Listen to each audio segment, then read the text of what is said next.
Hello and welcome to another edition of Die Rollin. Hello, and if you're watching on Kickstarter, welcome to our channel. Please make sure you click subscribe and to catch up with all our other videos.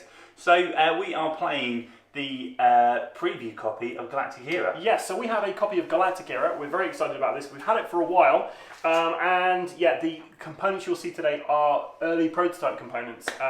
But yeah, it looks great. If you like 4X games, kind of spacefaring kind of games, this probably is right up your alley. Yeah. So straight off the bat, the premise of the game is to collect as many destiny points as possible. You'll do this over a series of 8 rounds, and as you go through each round, effectively you're trying to collect those destiny points. The larger your space colony, the better. I'm probably getting all the terminology wrong here, but yeah, it's an exciting game, but it is a long game. Straight off the bat, you know this. It's around 2 to 3 hours, I would suspect. Yeah. So, without further ado, let's get into it.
Hi, welcome back, and you have just seen us play Galactic Era. Well, not all of you didn't see it. No, it was a sneak preview. We were working our way through the rules. We kind of gotten to the point where let's turn the camera off because we're getting into this too much now. People were getting invested. As soon as Will got his death ray out, that was it. That was it. It was a fun game from the straight. You look at the rule book. We have got the rule book that is in production. So it doesn't look anything like the rule book that's probably on Kickstarter that looks really shiny and nice now. But what was clear was the rules were very clear on every rule. Yep. Setup was easy to follow. Yeah, we kind of struggled a bit, to be honest. I play quite a lot of 4X games, and some of it took a bit of a going, but once we got past a couple of rounds, it kind of made a bit more sense. I still don't think we played it properly. I would like to go at it again, actually, to really. It was a fun game. It's quite an in-depth game, but actually once you get over the mechanic and what you're trying to do, there's quite a lot of depth, quite a lot of strategy.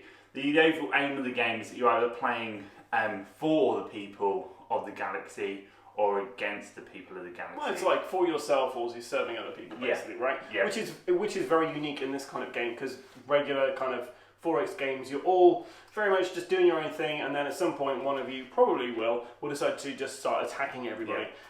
And normally you just build up resources, and then you go and you try and get the end game. But this one, yeah, it's kind of signalled a bit more like, oh, we're kind of peaceful at this point, but at any point anyone can turn kind of evil and go against that. Or the other way around, you can go from evil to good. You can be serving others. I'm not sure you can do that. Okay. But yes. Yeah. I did like the game. We can't really talk about the artwork or anything like that because we were playing. It's a prototype copy. I've seen some of the images from the actual the later kind of versions he's got. They look great. The tiles are great, and the amount of work that's been put into this. If you are looking for a 4X game, that is very unique, really well thought out. This is great. We review a lot of games on this channel, and one of the things. I mean, that's all we do, right? Yeah, but we review quite a lot. We do we do review and we don't put up because we just generally don't believe in them as a game.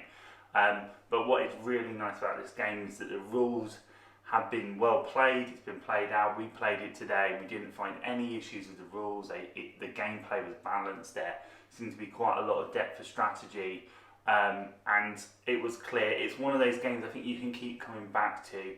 It's not a short game. Yeah, I think this is like an evening or like an afternoon kind of game session. Really, it's like if you're playing with 2 to 3 people, you could get this done in an evening. Yeah. Like if people know how to play the game, this is your first time. You're gonna need like an afternoon set aside just to play this. And if you're doing over 3 players, we only played with 3. This goes up to 6. And as soon as you add extra players, you're thinking, you're adding on extra half an hour to 45 minutes. Every person's coming in there. Well, I think longer. And I think if you're playing 6 hours, I think it's great because that's the sort of game that you can start at 9 o'clock in the morning and finish at 5 o'clock in the evening, and you've had a brilliant board game session. Exactly, yeah.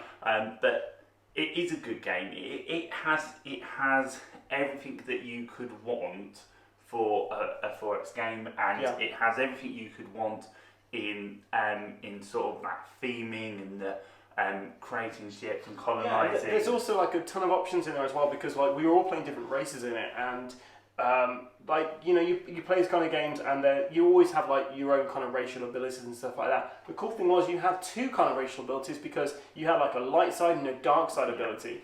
And Jamie started off with a kind of dark character, like race, but actually that worked out well for him in the initial kind of light eras because like he got bonus points for that, even though he was like playing it kind of evilly. But yeah, like it's great. There's so much kind of content in this game, so many options and stuff. And yeah, from the character I was playing, it was all about kind of getting technology and stuff when I was on the light side. So it kind of helped me kind of have an idea of how to play the game and what my victory conditions should be. I think the other thing that I'd just like to say is that if you looked at the rulebook or how you can look at that and see that it's quite daunting. It's quite a big rulebook. It's quite big and complex. I have to say I did spend a good few hours before getting into this game reading the rules, and I still struggle to get into it until I started playing it. I think that's more a reflection of me as a player rather than you like to kind of play a game a couple of rounds and you get the general grasp of it then. And that I found that a bit of a fear factor jumping into it. But do you know what? When I got into it, I found the rules really simple. I was like, oh god, this is actually really simple, and quite a really good complex game. So. It says 14 plus in the box. I think that's probably a really good indicator. Yeah. I'm not saying that anyone under the age of 14 isn't going to be clever enough to play this, but I certainly wouldn't play this with my 8-year-old. I think it's more about attention spans, right? Like you need to be able to sit down, and this is a long game. You're going to be spending hours playing this. It's good fun, but you need to be playing it with the right people. This isn't a game. If you've only ever played Pandemic or Carcassonne, don't pick this up. You need to be kind of into medium to heavy complexity kind of games to be able to. I think the closest is if you play something like Gloomhaven and you're used to the sort of the length of Gloomhaven as a scenario or a couple of scenarios, then this is that sort of round 1 or 2 scenarios worth of time in there. If you've got players in your group that suffer analysis paralysis. See, that's the word. Well done. Then this is going to take an awful long time to play. But do you know what? Some of my players in my group are quite slow players, but I think I'd really enjoy playing with this because I think that gives you time to really get some depth and strategy. Yeah. One thing that these kind of games tend to have a criticism is the amount of analysis paralysis, how long it takes a turn to go around. But when we were playing today, granted we might have been playing it wrong, when we have played this game, it doesn't seem to take too long. The initial round, the growth round doesn't take too long, so it's quite speedy once you know what you're doing. The kind of strategy comes into it when you realise everyone else knows what they're doing and you're trying to all achieve the same thing. Yeah, and I think some people like to play those types of games where they can have that strategy and take that time, and I don't think there's anything wrong with that. And I think it's really important that we're open and honest in this review and say there is an element to that, and there is an element that you can be trapped into that. Mm-hmm. But if you like that in your games, for example, Pandemic is great as a group where you want to do that analysis and take your time. And if you like that in your solo player games, then this is a great game. Equally, on the flip side, as you just said, none of us are really slow players, apart from Will, just a little bit. we generally sort of went our way around our turns quite quickly.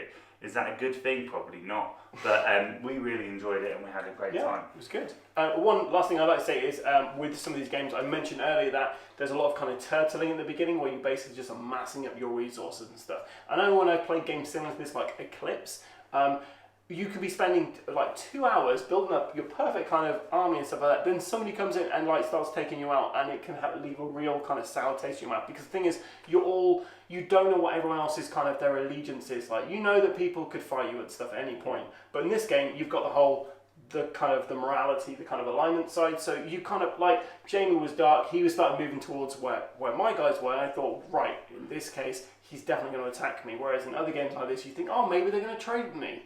Not going to happen. Well, I could have. But equally, the benefit of attacking you, as we found out, was meant that I could take, if I took your home planet, some of your planets or colonized planets, I could take some of your technology. So if you're slow to get your technology in the beginning, that's an opportunity to take that later on in the game.